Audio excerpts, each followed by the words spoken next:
Ngayong hapon po, pag-aaralan po natin ang topic ng Gnosticism. And ang Gnosticism po, as we are studying the book of Ephesians, I want to relate the heresy of Gnosticism with the Ephesian church nung first century. At before that, tayo pong lahat muna ay yumuko at manalangin. Ama naming Diyos na makapangyarihan po sa lahat, kami Panginoon ay lumalapit po sa inyo. Nabigyan nyo kami ng tulong na maunawaan namin, Panginoon, ang heresy of Gnosticism that existed in the first century and until now, nag-i-exist po. We're praying, Ama, na tulungan nyo kami na sa pamamagitan ng kaalaman namin dito ay properly namin ma-interpret ang inyong pong salita, properly namin mabigyan ng kahulugan ang bawat salita na ibinigay niyo po sa amin. Tulungan niyo kami. In Jesus' name we pray. Amen. Now, ako po ay excited na ituro po ang topic po ng Gnosticism dahil ang Gnosticism po ay napakalagang maunawaan ng bawat isa. If you are holding the Bible, if you are reading the Bible, unang higit sa lahat na dapat mong maunawaan ang mga New Testament passages, New Testament books, Matthew until Revelation, ito po ay sinulat ng mga writers to the church. So laging nasa konteksto po ng simbahan. Ang Matthew sinulat sa Judean churches, ang Mark sa mga Roman churches, ang Luke sa isang church member, ang John sa Ephesus church, and etc. That's one thing. Kailangan nating makita na ang bawat book ng New Testament ay sulat para sa church. That's one thing. The second thing na dapat nating maunawaan to properly understand the New Testament is the heresy of Gnosticism. Now, Gnosticism, at bibigyan natin ng tuon yan later on. Now, ang Gnosticism po, ay marami po siyang bahagi, meron itong different branches, but it is the background of the early churches of the apostolic churches, the early churches in the Bible. Naalala natin yung church at Jerusalem, church at Galilee, church at Cyprus, church at Antioch Pisidia, and etc. Lahat po ng mga churches na yon, ang mundo na ginagalawan nila, ang Roma Greco world, na kanilang nilalakaran, at na doon sila, yun po ay apektado ng katuruan ng Gnosticism. Ang Gnosticism po, ito po ay nagbibigay ng different view of God, different or alternate view to God. Ito po ay nagbibigay ng ibang pananaw patungkol sa Diyos. Ito ay nagbibigay ng ibang pananaw sa creation, paano nilikha ng Diyos ang lahat. Ito ay nagbibigay ng ibang pananaw sa tao. Ito ay nagbibigay ng ibang pananaw sa kaligtasan, na lahat ng iyon ay contradicting sa salita ng Diyos. So yun yung pinaka-summary ng Gnosticism. Ang Gnosticism, ito ay nag-exist sa early churches, na ang point niya ay magbigay ng alternative view of everything. Lahat ng binabanggit ng Bible, kinokontra ito ng Gnosticism. Now, before that, bago natin pupuntahan yan, gusto kong i-relate siya sa Ephesus Church, sa Ephesians Baptist Church. Now, kung alam natin po, by the way, kung gusto niyo pong malaman ang history ng Ephesians Church, meron po tayong recording yan sa Sermon Audio or sa YouTube. Pwede niyo po yung balikan at tingnan ano ang nangyari sa Ephesians Church pagkatapos ma-establish to. Now, alam natin po, a quick history po ng Ephesians Church, 52 AD, during the third missionary journey of Paul, ang Church of Ephesus ay na-establish. Si Paul po, ang ginamit ng Diyos na instrument upang ma-establish yung church at Ephesus. After 12 years, after 9 years or after 10 years, sinulat po ni Paul ang Book of Ephesians sa Ephesus. Yung pinag-aaralan natin pong every Sunday morning, yun po ay sinulat ni Paul after 10 years or after 9 to 10 years na ma-establish na yung church. Imagine niyo, merong church na ang edad niya ay 10 years, sinulatan siya ni Paul habang nakakulong si Paul sa Rome. Yan po ang Book of Ephesians. At ang Book of Ephesians po, ito po ay preventative epistle. Nung nabalitaan po ni Paul na ang church at Colossae ay meron ng mga problema. One of them is Gnosticism. Na-alert si Paul na, wait, ang Colossae at Ephesus ay magkalapit lang na syudad. Sabi ni Paul, kailangan ko din sumulat sa church at Ephesus kasi alam ko na makakarating din yung heresy nito sa kanila. Kaya po ang Book of Ephesians, ito po ay preventative. In contrast sa Book of Colossians, ito po ay corrective. Itinatama na ni Paul ang mga errors. Pero sa Ephesians, ito ay piniprevent niya na yung error ay makarating sa Ephesus. So in the book of Ephesians, probably after 10 years, wala pang hint of Gnosticism sa church at Ephesus. Nung time na sinulat ni Paul ang book of Ephesians, sa book of Ephesians, wala kayong makikitang hint na nasa error sila. Pero after 12 years na established yung church, 64 AD, Paul wrote his first epistle to Timothy, who was a pastor at the church at Ephesus. Si Timothy po, yung 1 Timothy na ating binabasa, si Timothy po ay nasa Ephesus nung time na yon. Siya po yung pastor po doon, one of the pastors ng church at Ephesus. At dito makikita natin sa 1 Timothy na meron ng warning si Paul about Gnosticism.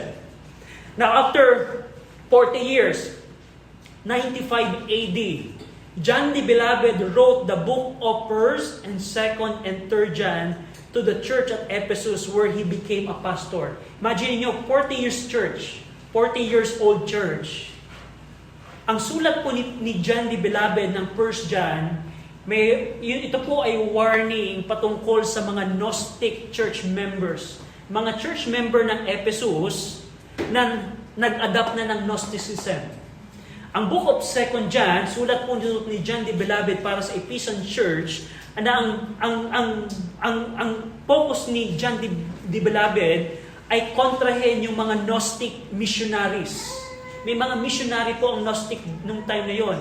At yung book of 3rd John, ito po ay sulat ni Paul sulat ni John rather sa church at Ephesus pa rin patungkol sa isang minister na nag-adapt na din ng Gnosticism. So imagine niyo, pakinggan niyo to, 40 years church, na doon na yung Gnosticism. Now, bakit kailangan tanong? Siguro, Brother RJ, bakit kailangan natin itong malaman? Bakit kailangan natin malaman? And gusto ko pong dalhin kayo sa kahalagahan, bakit kailangan kong malaman to? Go over in 1 Timothy 1:4. Go over in 1 Timothy 1:4. In 1 Timothy 1:4, 1 Timothy 1:4, ito po ay sulat ni Paul kay Timothy na pastor po ng church at Ephesus. At sabi ni Paul sa 1 Timothy 1:4, basahin po natin ng sabay-sabay. Ready? Read. Neither give heed to fables and endless genealogies, which minister questions rather than godly edifying, which is in faith. Now, ang tanong, what is the endless genealogies Paul was referring to? Binanggit ni Pablo kay Timothy, neither give heed to fables and endless genealogies. Ang tanong, ang normal na Kristiyano, pag nababasa yung mga gantong word, we skip it over. And sometimes, kahit ako, guilty ako dati dito, kapag kami mga passage na ganito, mag-iisip ako ng sarili kong meaning. Siguro yung meaning ko ay ganito. Siguro itong endless genealogies, patungkol ito sa mga kamag-anak ko yata. Siguro yun yung, no. That's not the way we should handle the Scripture. Kung hindi natin malalaman yung Gnosticism, hindi natin malalaman ano yung endless genealogies. Pag-aralan natin yan later on. Now, 1 Timothy 4:3. Now, ito pa rin ay sa Ephesus. Timothy was in Ephesus when Paul wrote this. 1 Timothy 4:3. Basahin natin. Ready? Read. Forbidding to marry and commanding.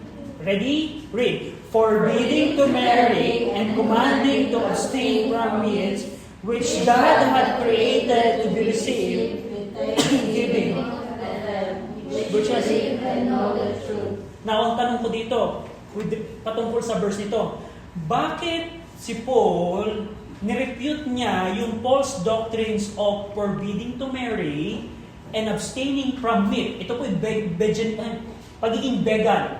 Abstaining from meat. May doctrine nung time ni Paul na ipinagbabawal ang pagkain ng karne. Like the vegan movement right now. Bakit sabi ni Paul, bakit nirepute ni Paul yung error na to? Na ang tanong, siguro si Paul, ito yung normal na Christian na naghahawak ng Bible, siguro nasa isip na ni Paul na ang Seventh-day Adventist, century after, ay magbabawal na kumain ng baboy. Seventh-day Adventist kaya nasa isip ni Paul nung sinulat niya to? O siguro nasa isip ni Paul yung forbidding to marry, siguro against to sa mga pope, sa mga priest ng Catholic, ang tinutukoy dito ni Paul. Yun ba ang tinutukoy dito ni Paul na forbidding to marry? Na nung time ni Paul, wala pang Catholicism. Nung time ni Paul, wala pang Seventh-day Adventism. And that's the way the normal Christian handle the Word of God. Na exegesis, meaning yung idea ng nagbabasa, idea ng preacher, idea ng Kristiyano, ang ipinapasok natin dito. That is wrong. The proper way na paghawak ng salita ng Diyos, titingnan natin ano yung tinutukoy ni Paul dito. Na kung hindi natin alam yung Gnosticism, we will have no idea about the false doctrine of the doctrine of the devil of forbidding to marry. Huwag kang magpakasal. That's their doctrine. At huwag kang kakain ng karne. That's their doctrine. Which is related sa Gnosticism. 1 Timothy 2:5. 1 Timothy 2:5. Basahin natin. Ready? Read. And there is 1 Timothy 2:5, nandiyan na kayo? Ready? Read. For there is one God and one mediator between God and men, the man Christ Jesus. And 1 Timothy 3:16. 1 Timothy chapter 3 verse 16. Ready? Read. And without controversy, great is the mystery of holiness. God was manifest in the flesh, justified in the spirit, seen of angels, preached unto the Gentiles, believed on the world, received up into glory. Na kung mapapansin niyo sa dalawang verse na yon, in-emphasize ni Paul ang humanity of Jesus Christ.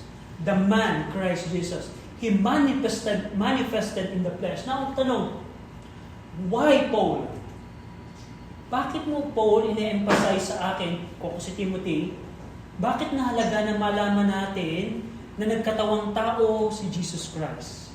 And tayong mga Kristiyano, normal nating assumption, siguro ganito, siguro ganun. Pero kung hindi natin malalaman yung Gnosticism, we will not have any clue ano ang motivation ni Paul sa pagsulat niyon.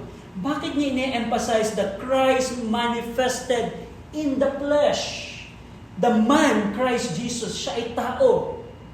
Now, in 1 John 1:8, yung 1 Timothy po, 12-year-old church ng Ephesus. Ang sa book of 1 John 1:8, 40-year-old church na po ang church at Ephesus. Ganun po. 1 John 1:8, in the book of 1 John, basahin po natin ang sabay-sabay. Book of 1 John, chapter 1, verse 8. Ready? Read. If we say that we have no sin, we deceive ourselves, and the truth is not in us. So dito, 40-year-old church na si John the Beloved. 40-year-old church ng Ephesus. Si John the Beloved ay pastor ng church at Ephesus at sinulatan niya ang Ephesus Church. Ephesians Church. Ang sabi ni John the Beloved, kung sasabihin natin na wala tayong kasalanan, dinadaya natin yung ating mga sarili. At anong ibig sabihin dito ni John the Beloved? Kung hindi natin malalaman ng Gnosticism, hindi natin malalaman ang ibig sabihin ng verse na yon. At yan ang goal natin in our study today. 1 John 2:2. 1 John 2:2. 1 John 2:2, ready? Read. And he is the propitiation for our sins, not for ours only, but also for the sins of the whole world. I think kamali ako ng verse. Pero, 3:2 siguro. Hold on. Anyway, pero nagkamali po yung list ko sa verse, pero I'll try to correct that later on. Pero sa 1 John 1:1, 1 John 1:1, basahin po natin ng sabay-sabay. Ready? Read. That which was from the beginning, which we have heard, which we have seen with our eyes, which we have looked upon, and our hands have handled of our word of God. So gusto kong pansinin nyo dito, sa 1 John 1:1, sinabi dito ni John the Beloved na si Jesus Christ amin siyang nakita, amin siyang napakinggan, at amin siyang nahawakan. Why John the Beloved? Why you're focusing about that? Kung papansinin nyo in 1 John 4:2. 1 John 4:2. 4:2 and 3. 1 John chapter 4, verse 2 and 3. Ready? Read.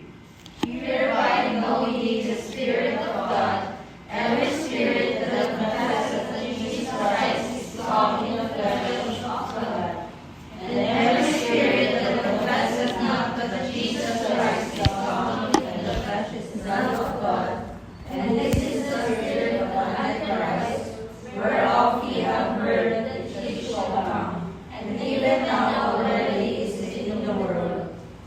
So dito mapapansin nyo, binanggit uli yung humanity of Christ.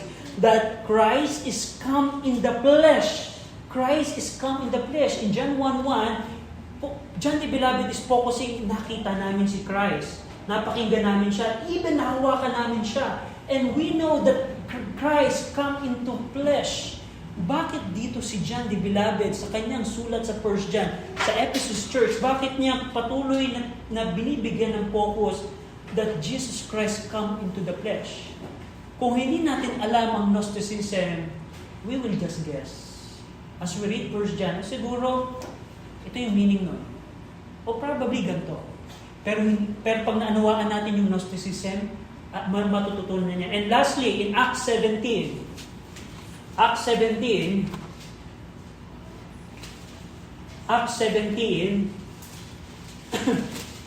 verse 22 and 23. Acts 17, verse 22 to 23. Ready? Read. Then Paul stood in the midst of Mars Hill and said, Ye men of Athens, I perceive that in all things ye are superstitious. For I have passed by and beheld your devotion. I found out our that known God, whom therefore ye ignorantly worship, him declare I unto you. Now, yung word na to the unknown God. Yung mga taga-Athens po, meron po silang Diyos na ang pangalan ito the unknown God. Hindi po ito yung Diyos na ang pinaka-title ay unknown God. No. Meron silang Diyos na ang katangian doon ay hindi mo kilalang Diyos. To the unknown gods. Anong klase yun?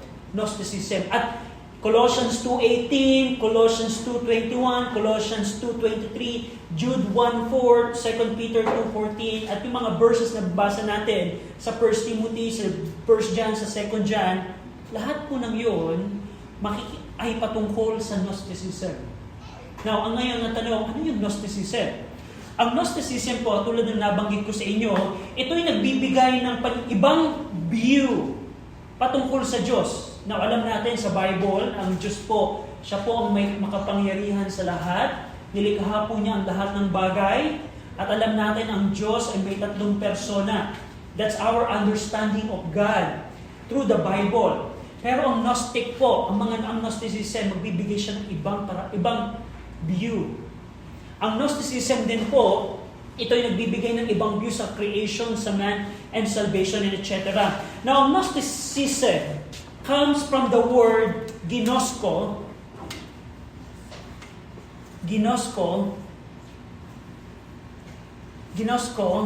which means knowledge or secret knowledge. Ito po ay, according sa Gnosticism, meron pong isang Diyos na good and perfect, pero impersonal. Meaning, wala siyang emotion. Yung Diyos, according sa Gnosticism, merong isang Diyos, pero unknowable. Hindi mo makikilala. At alam natin, hindi ganun ang Diyos ng Bible. According sa Gnosticism, ito po, pakinggan nyo, sa Gnosticism, it suggests that the creator of the universe was not the true God, but a lesser deity. Yung naglikha ng lahat, merong isang Diyos na lesser deity, mas mababa siya sa Diyos, pero according sa kanila, pinalano ng lesser deity na to na likhain ang mundo, pero nagkaroon ng aksidente at pumalya ang kanyang creation. At dito, as a result, our world, ating mundo, ay puno ng pain, misery, and spiritual blindness. According sa kanila, according sa Gnosticism, lahat ng bagay na makikita mo, lahat ng bagay is considered corrupt or evil. Yan ang creation nila. Na merong lesser deity, mas mababa sa Diyos, na pinalangin niyang likhain ang mundo, pero sa paglilikha niya, aksidente nagkamali. At sa kanyang aksidente na pagkakamali, yung nalikha niya ngayon ay palpak. Kaya pala daw tayo merong pain. Kaya tayo may sakit. Kaya tayo may misery. Yun ang resulta pala, according sa Gnosticism. At according sa Gnosticism, sa aksidente ng creation ng lesser deity, merong bahagi ng pagiging Diyos ang na-aksidenteng napunta sa lahat ng tao. Ibig sabihin, ikaw ay Diyos at ako ay Diyos din. Kasi meron tayong deity na nasa atin. Nag-impute siya ng God's Spirit, fraction of God's Spirit sa bawat isa. Yan ang Gnosticism. Yan ang creation nila. At ang resulta nito, ang mga tao ay nagpoposes siya ng mabuting kaluluwa, yung mabuting kaluluwa na nakatrap sa evil and material body.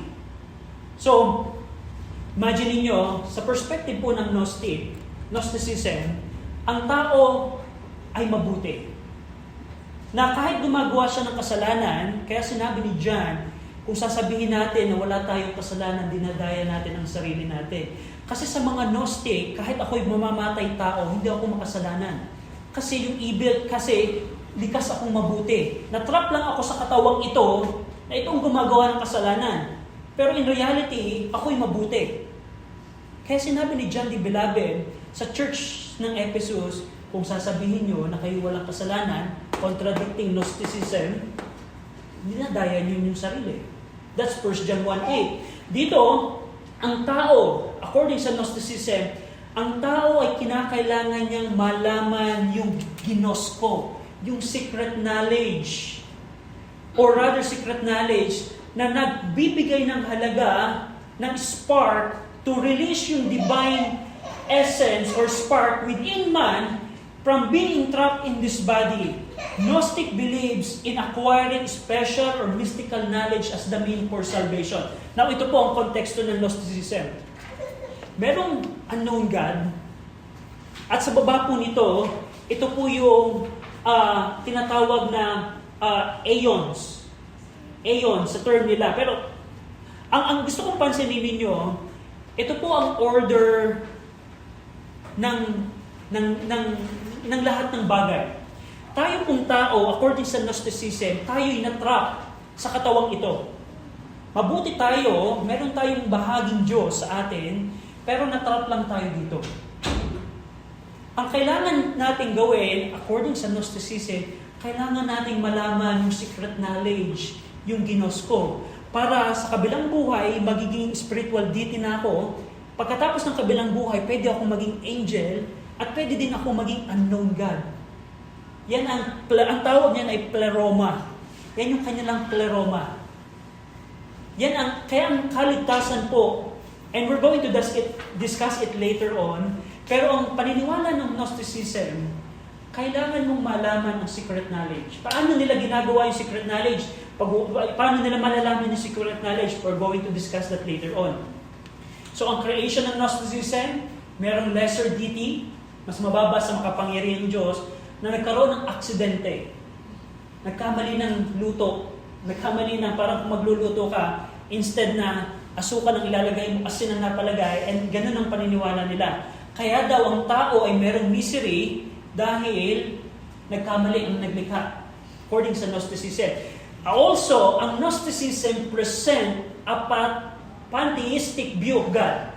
Pantheism, ito po yung pantheism, it means na ang Diyos ay nasa lahat.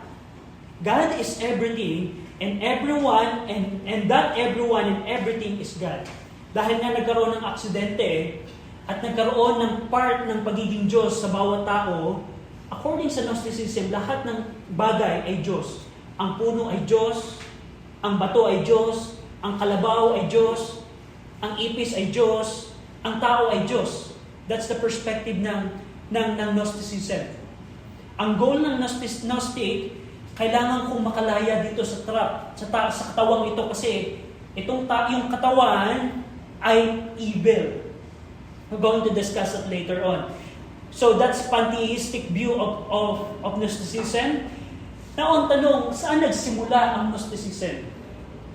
Of course, ito po ay umusbong nung early churches, pero gusto ko pong makita natin saan nagsimula ang Gnosticism. Go over in Genesis 3. Genesis 3.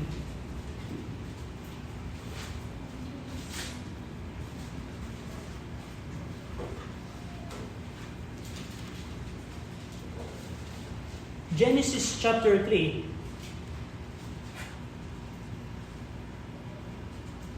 Verse number 4 and 5. Alam natin pong story nito, the temptation, the serpent and Eve. Verse 4, and the serpent said unto the woman, Ye shall not surely die, for God doth know that in the day that ye shall eat thereof, then your eyes shall be opened, and ye shall be as gods, knoweth ye good and evil. That's the concept of Gnosticism. Na malalaman mo yung knowledge, ginosko, at magiging katulad ka ng Diyos. So, in terms of origin, yung Gnosticism po, way back in the Garden of Eden, nadoon na po. And then we know na ito pong Gnosticism, it is the tactic of the devil upang ipakalat ang kasinungalingan sa buong mundo. So that's the origin po. Naalala nyo in Isaiah 14, verse 12 to 14, kung paano si Lucifer, sabi niya, gusto ko ding maging Diyos. Magiging katulad din ako ng Diyos. Yan ang pinaka-concept ng Gnosticism, na tao ka, na gusto mo maging anghel, na anghel ka na, magiging Diyos ka. Yan ang perspective ng Gnosticism. Na kung malalaman ko lang yung ginosko, yung secret knowledge, pwede na akong maging spiritual deity sa kabila later on sa aking buhay. Now also, pakinggan nyo to. So, ang Gnosticism, nakabase siya sa dalawang false premises. Una, ang Gnosticism, naniniwala sila sa dualism. Yung dualism view, it tells that the world were merong mundo ng spirit at merong mundo ang material.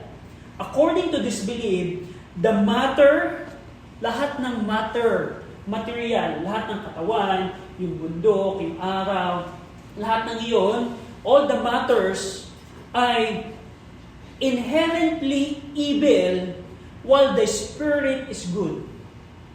Napakalagang makita natin to. Sa Gnosticism, meron silang paniniwala ng dualism ng lahat na nakahiwala yung spiritual realm, nakahiwala yung material realm. Tayong tao, tayo yung material, na natrap sa atin yung spirit ng Diyos sa atin. Kaya kailangan nating makatakas. At dito, according sa Gnosticism, lahat ng bagay, katawan natin, yung baka, yung bundok, yung araw, lahat ng yun ay inherently evil. Corrupted. Dahil nga, naalala nyo, nagkaroon ng aksidente sa creation.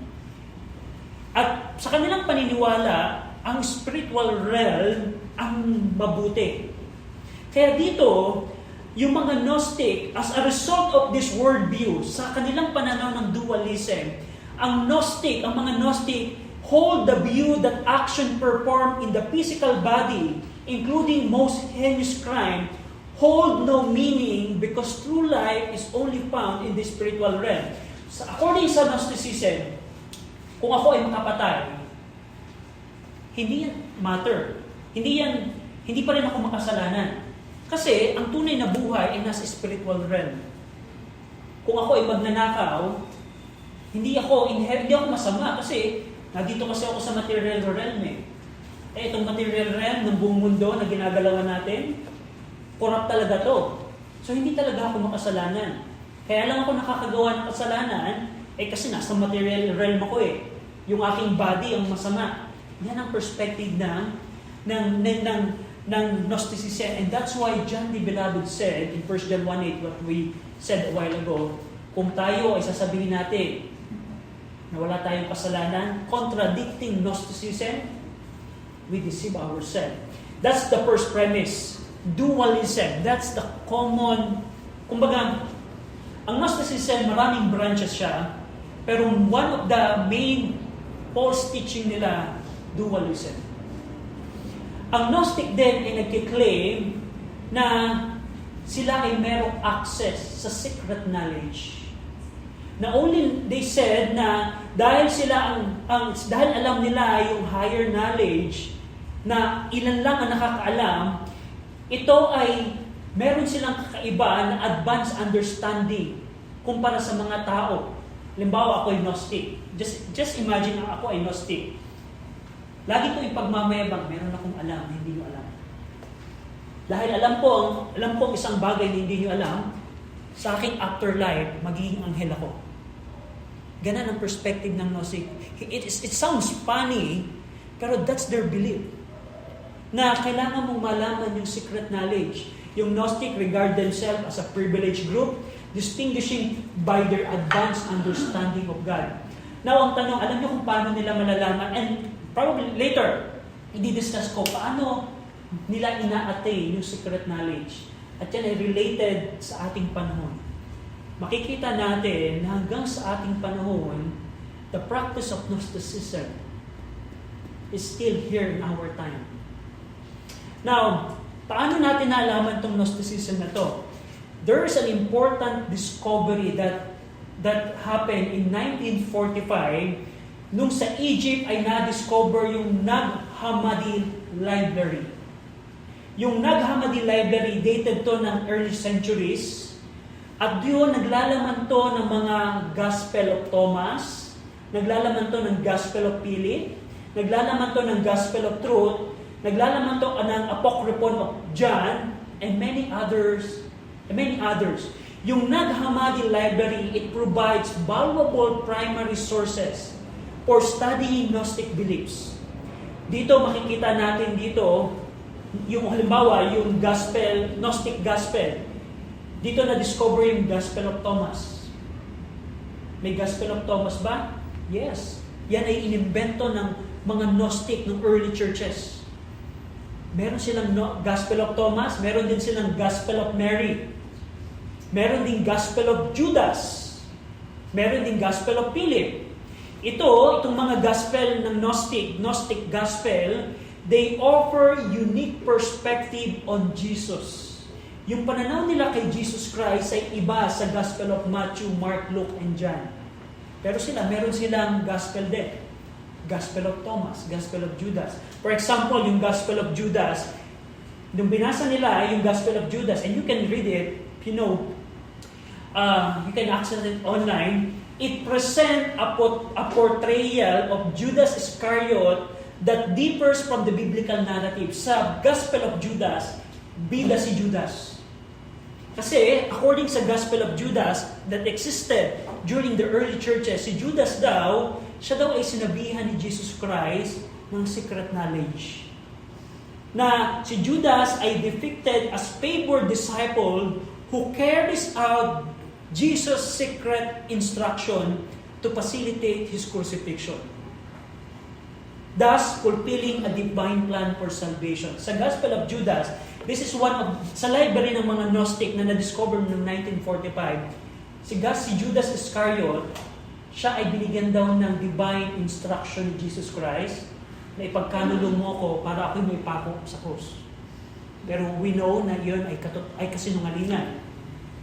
Halimbawa, yung meron ding book na na-discover, The Secret Book of John the Beloved, Apocryphon of John. It presents a Gnostic cosmology, pleroma, including the creation of the world. Yung po ang naglalaman ng nabanggit natin kanina na merong lesser deity, na aksidenteng lumikha ng material world, ng pangit, masama ang material world, at mabuti ang spiritual realm. And ito, ang John, Apocryphon of John, it tells the origin of evil, the nature of divine beings. Lahat ng nakasulat doon, contradicting sa Bible. At isa pang example, the Gospel of Thomas. The Gospel of Thomas, which also discovered in 1945, ito po ay naglalaman ng collection ng mga kasabihan ni Jesus Christ. Collection ng mga kasabihan ni Jesus Christ. For example, sa unang kasabihan ni Jesus Christ sa Gospel of Thomas, whoever finds the interpretation of the saying will not experience death. It says that Jesus came along and saved the people by revealing to them the truth of who they are, which is a divine-like being who belongeth to another world. This realization, pag nalaman mo daw yung secret knowledge na binigay ni Jesus Christ, that is salvation. Na itong ang magpapalaya sa iyo from the material body at dadalhin ka sa robe of light to ascend up to the pleroma. Gospel of Thomas. Yung mga manuscript po nito, dated po sila sa early churches. And that's our proof, archaeological proof, the presence of Gnosticism. Now, gusto kong bigyan ng pansin itong pleroma. Itong pleroma. Ang Gnosticism po, nagbibigay siya ng mensahe na ikaw bilang tao, kailangan mong iligtas ang iyong sarili. Self-redemption. In Gnostic cosmology, the term pleroma in Greek, it means, it refers to the divine realm or fullness of God's being which exists beyond the material world. Naalala nyo, merong spiritual world, merong material world. Yung pleroma, isa siyang order ng spiritual world. And by the way, dun sa binasa natin sa 1 Timothy 1:4, endless genealogies, Paul was referring to this pleroma. Na merong pagkakasunod-sunod yung mga deities, angel, unknown God and man. Yan ang tinutukoy ni Paul sa endless genealogies, the pleroma. So kung tayo magbabasa at magiging honest tayo sa Scripture, hindi tayo magbibigay ng ibang meaning doon. Ito yung tinutukoy ni Paul doon, the pleroma. At sa Gnosticism, yung concept ng pleroma is the central to just Gnostic thought and understanding, the nature of experience according to many Gnostic sects. Ito ang pinaka-sentro. Paano ko? Ang goal ng mga Gnostic, kailangan ko malaman yung secret knowledge. Kailangan ko malaman yung secret knowledge para pag ako'y namatay, magiging anghel na ako. O magiging demonyo na ako. O magiging... Kasi kung hindi ko malalaman yung secret knowledge, pag ako'y namatay, baka ako'y ma-downgrade sa kalabaw. Baka ako'y ma-downgrade sa ipis. Ganun yung kanilang perspective. Na kailangan nilang malaman yung secret knowledge upang mag-ascend sila to the pleroma. Para sila ay maging unknown God din. Now, the term pleroma, it means fullness or abundance. It signifies the totality of divine spiritual reality. It is the realm of divine. Ito yung realm ng mga divine where the ultimate, infallible Godhead resides along with the divine beings known as aeons. Ito po yung terminology. You don't need to remember this terminology. Pero isipin nyo, sa pleroma, yung mga aeons, may mga order. Yung mga evil spirit, mga angels, hierarchy sila. Kaya sinabi ni Paul, endless genealogies. Endless na pagkakasunod-sunod. Actually, this is just a simple diagram. you can pag inaral mo talaga yung Gnosticism, napaka-complex. May mga 7 stages pa para ka makakaakyat sa pleroma. That's the endless genealogies that Paul was referring in 1 Timothy 1:4. Now, ang concept po ng pleroma, ito po yung nagbibigay ng dualistic worldview, representing na ito ang mabuti. At yung mga tao sa mundo na natrap sa mundong ito, sa material realm, tayo ang masama. Kung ikaw ay magiging anghel, that's a benefit for you. Kung ikaw ay magiging spirit deity, yan ang spiritual realm. Ang goal ng mga Gnostic sa kanilang teaching, makalaya sila dito at mapunta sila dito sa spiritual realm, sa pleroma. Paano? Secret knowledge. Now dito, yung dualism underscored the Gnostic view of the world as a battleground between forces of light and darkness. Itong dalawang ito ang naglalaban. According sa Gnosticism, magkalaban ito yung mabuti, ito yung masama. So ibig sabihin, dito papasok yung nabanggit ni John the Beloved na kaya lang tayo gumagawa ng kasalanan. Kaya dahil natrap tayo dito. Kaya lang yan nakapatay. Kaya lang yan addict sa drugs. Kaya lang yan nagsisigarilyo. Kaya lang yan nangangalon niya kasi natrap lang siya sa material world. Ang goal natin bilang mga Gnostic, makalipat tayo sa spiritual realm. That's Gnosticism. Also, Gnostic teaches na kailangan nilang magbigay ng importance to acquire the secret knowledge as a means to return to pleroma. Para makalaya ka dito, kailangan mo malaman yung secret knowledge. Humans, according to Gnostic belief, are divine sparks. Meron tayo ay divine spark. Yung naalala nyo sa creation ng Gnosticism, may natarap na spirit na Diyos sa atin. That's the divine spark na natrap sa ating material world, longing to return to their true home in the pleroma. Natrap lang tayo dito. Kailangan natin makabalik dito. Naalala nyo yung ginagawa ng mga Pero? Pag sila po ay namamatay? Way back ng church age, nung ginagawa ng mga Pero, pag namatay ang Pero, kasama yung bangka, kasama yung mga sundalo ng Pero, kasama yung lahat ng kagamitan ng Pero kasamang nakalibing. Bakit? Because of their belief na mag-a-ascend sila sa pleroma. Imagine niyo way back Egyptian time. And even in China, they practice this, na after life, ay maglalakbay sila sa pleroma. So that's now, through spiritual awakening, yung spark na natrap sa ating katawan, ang individual ay pwedeng makatakas dito through reincarnation. Pag namatay ka, maaaring anghel ka na. Pero kung hindi mo malaman ang secret knowledge, pag namatay ka, baka maging tipaklong ka. So it teaches that through the choices one makes in their life, through spiritual practices, through mystical techniques, personal needs, or inner awareness, one can initiate an ascent to pleroma. Ang ibig sabihin, kung anong gagawin mo ngayon sa buhay mo ngayon, according sa Gnosticism, ito ang magdidikta, ano ka after life. Na ano ang mga practice nila? Gumagawa po sila para malaman mo yung secret knowledge, para mag-ascend ka sa pleroma. Ginagawa po nila, meron pong self-purification, perfecting oneself and gaining the higher spiritual vibration of purity, of holiness and righteousness. Example, nag-yoga po sila. They fast. They perform diets. They perform cleansing rituals, incantations, repeating the divine name, and meditation. Yun ang pamaraan ng Gnostic para malaman nila yung secret knowledge.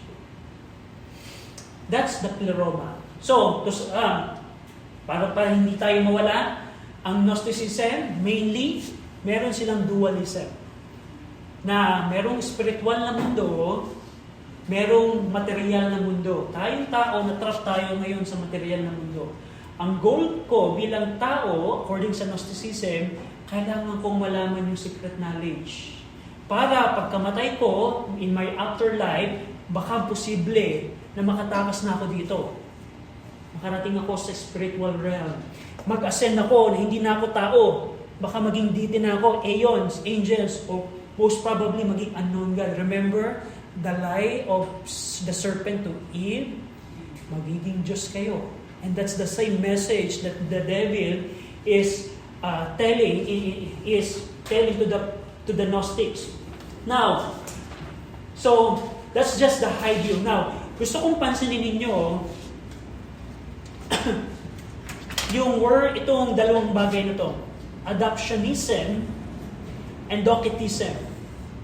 Ang Gnostic po, meron po silang false Christology, meaning maling katuruan patungkol kay Jesus Christ. Una, yung adoptionism. Yung adoptionism, according sa Gnostic, si Jesus Christ ay normal na tao lang. Normal na tao. Pinanganak na normal, natural na tao. Si Mary ay hindi virgin dahil normal na tao. Like any other person. And the Christ Spirit, yung Christ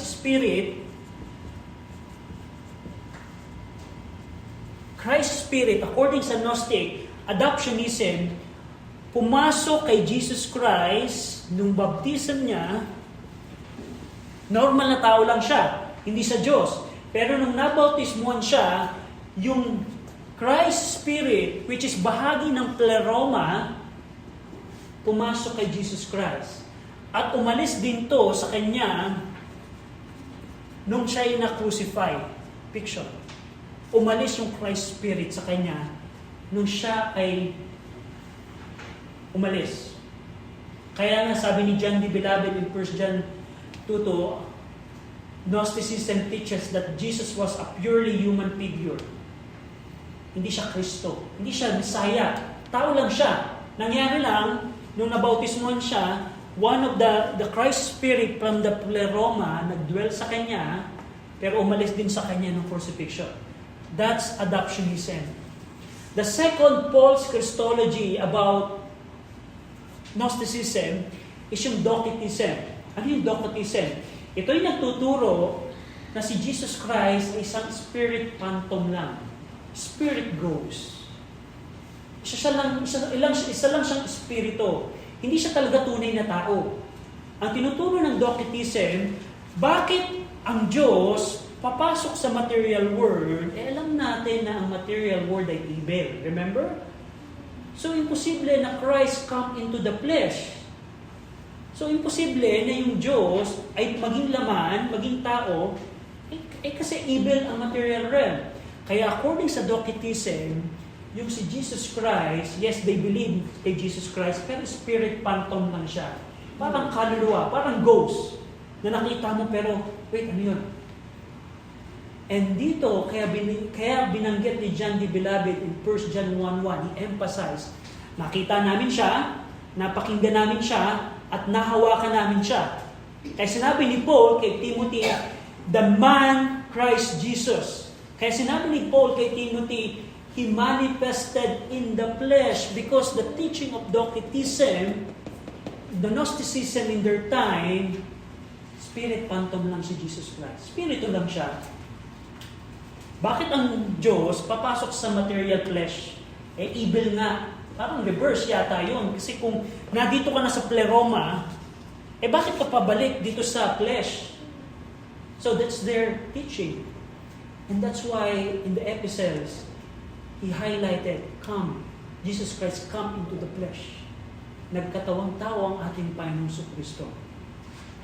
And also it teaches that he was purely divine, being who could not be subject to suffering.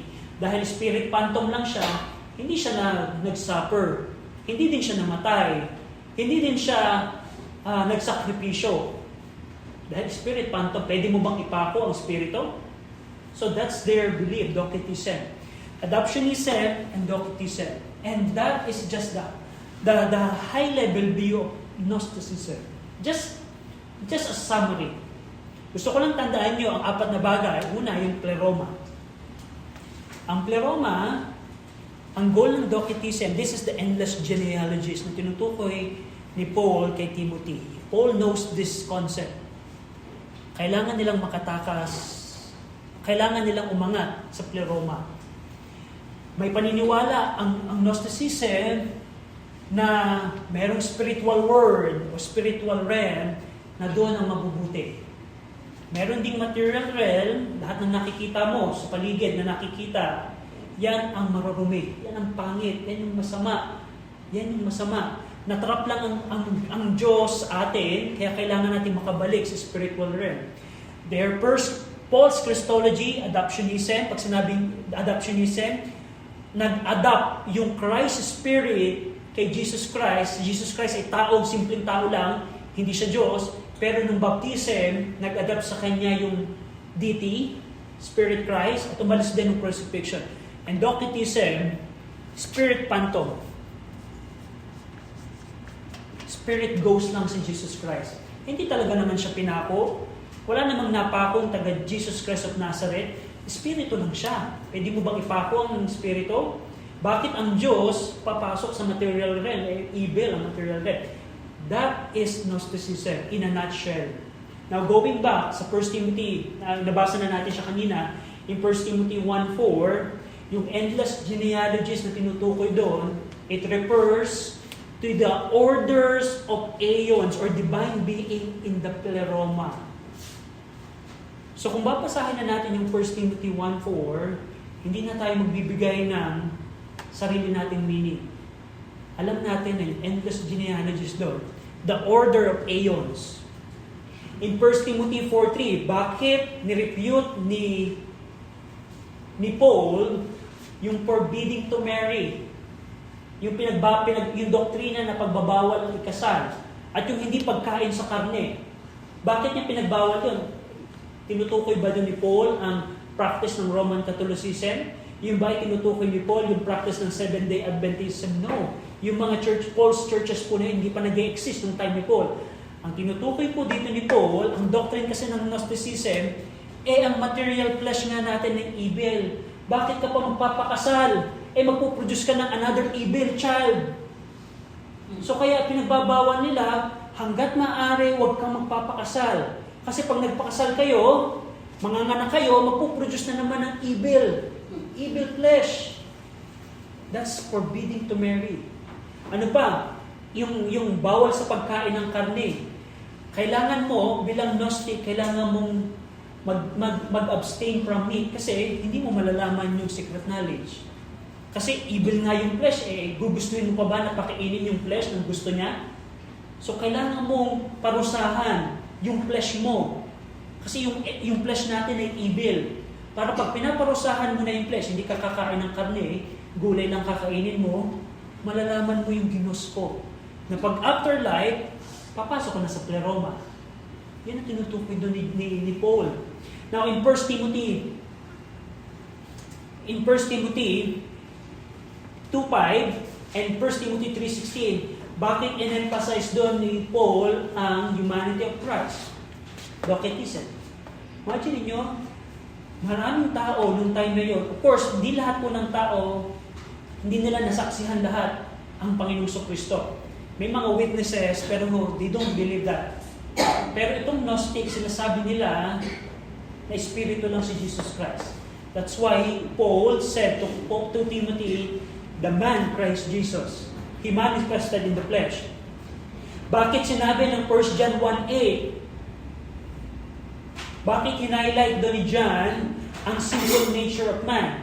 Dahilan, ang Gnosticism, naniniwala sila na ang deity, ang Diyos, ay natrap lang sa ating laman, pero wala siyang sinful nature. Isipin niyo parang ganito ang Gnostic. Yung Diyos ay natrap lang kay Arian, kaya siya nakakagawa ng natrap yung spirit, pagiging Diyos ni Arian sa katawan niya yan, pero kung gumagawa siya ng kasalanan, hindi by nature makasalanan siya.